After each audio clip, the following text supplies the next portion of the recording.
সালের আগে মমতা ব্যানার্জি বলেছিল মুসলমান খাতরে মে হ্যায়। 2014 সালের আগে এরা বলেছিল হিন্দু খাতরে মে হ্যায়।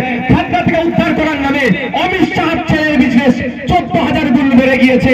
আর আমার পাড়ার রাম ঠাকুর বিজনেস কিন্তু ডাউনে চলছে। 2011 সালের আগে মমতা ব্যানার্জি বলেছিল মুসলমান খাতরে মে হ্যায়। কিন্তু দুঃখের বিষয় আপনি দেখুন অভিষেক ব্যানার্জির সম্পত্তি রকেট গতিতে বেড়ে যাচ্ছে। 2011 সালের আগে অভিষেক ব্যানার্জি যে সম্পত্তি ছিল তার কয়েক হাজার গুণ বৃদ্ধি পেয়েছে।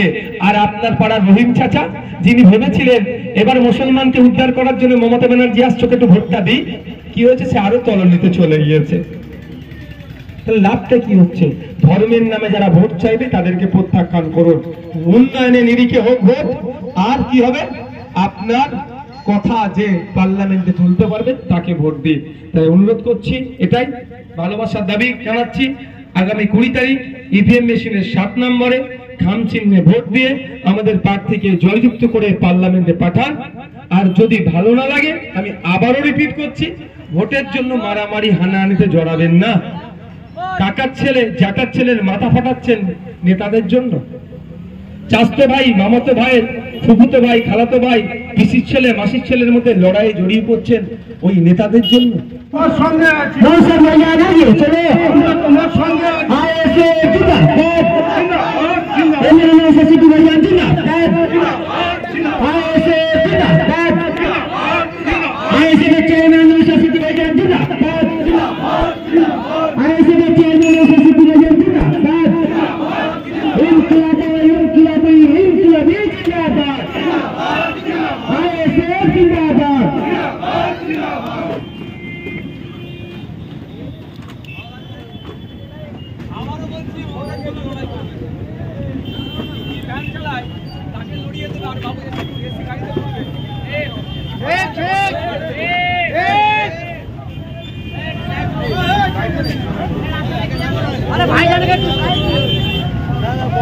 ঠিক আছে হাতে হাতে হাতে